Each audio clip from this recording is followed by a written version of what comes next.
Bom dia a todos. Gravação do capítulo 15 de Números. Eu vou chamar de a condenação dos insolentes e as vestes sacerdotais. Nós nunca saberemos como Deus teria agido para dar a vitória aos israelitas para entrarem na terra de Canaã. Porque embora os planos de Deus não tenham sido frustrados, porque nenhum dos planos deles podem ser, eles foram com certeza postergados. Ou seja, o que deveria acontecer imediatamente foi retardado 40 anos para poder ensinar aquele povo convenientemente. Mas eu gosto de imaginar como teria sido.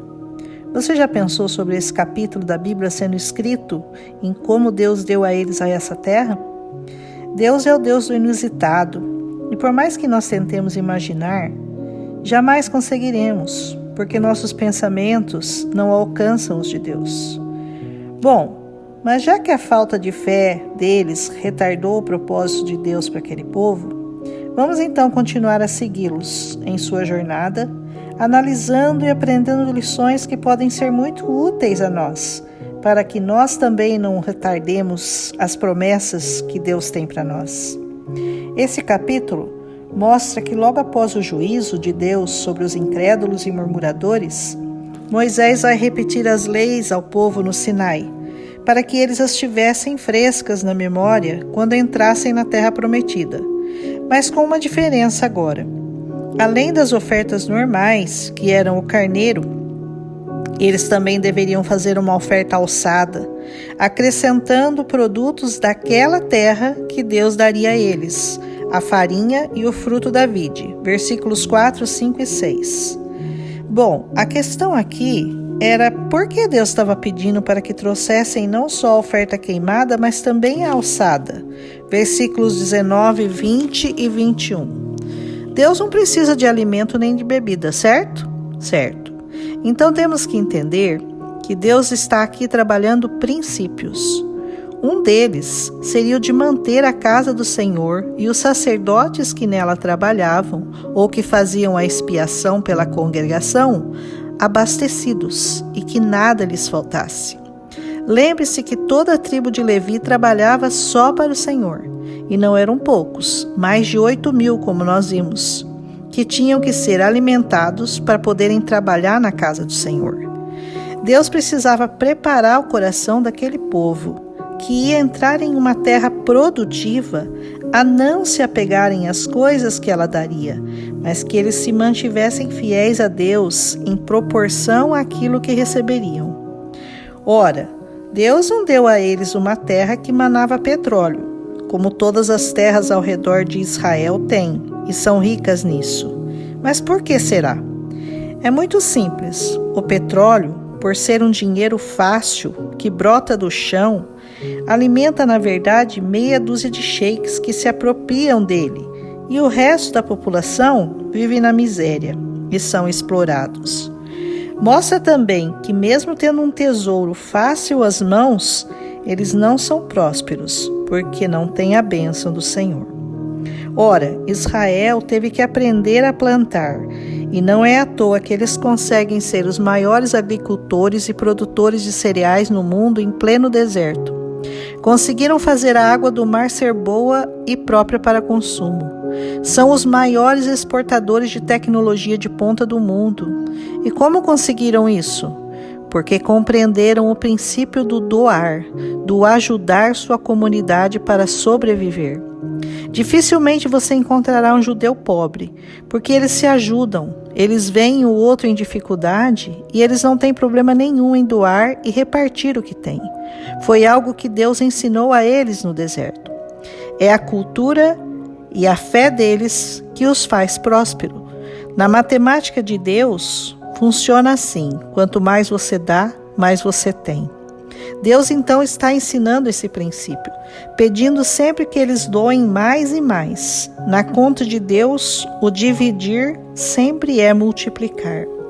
Quem não entende que quando traz seus dízimos à igreja não está dando nada ao pastor, mas sim semeando na terra do Senhor para que mais e mais almas sejam alcançadas, não entendeu nada ainda sobre o princípio da semeadura.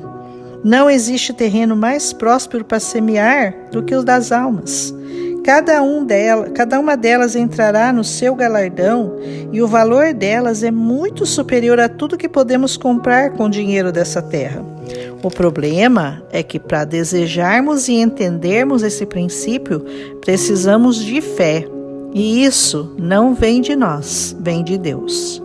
Estão à nossa disposição, mas temos que buscá-la de todo o nosso coração. Ensinar esse princípio era a única forma de manter a Igreja do Senhor abastecida e próspera. Se não entendermos que o nosso bolso precisa se converter, nunca chegaremos a desfrutar verdadeiramente das coisas do Senhor. Se você não entender que quanto mais dá, mais recebe, então a sua fé será de pouca utilidade para você. Essa lei vale para todos os israelitas ou estrangeiros como nós. Versículo 29. Ou seja, ou você aprende ou continua no deserto. Ainda este capítulo narra uma passagem de um homem que violou o sábado e foi pego apanhando lenha naquele dia. Ele foi condenado à morte por apedrejamento. Parece muito severo isso para nossos padrões atuais, mas era necessário estabelecer um padrão naquele momento crítico de Israel. E por isso, lidar com pessoas que deliberadamente violavam o pacto era coisa necessária. O mundo hoje se escandaliza quando devolvemos o dízimo, mas não se sentem ultrajados nem escandalizados quando lidam com questões sérias como a homossexualidade, o adultério ou o aborto.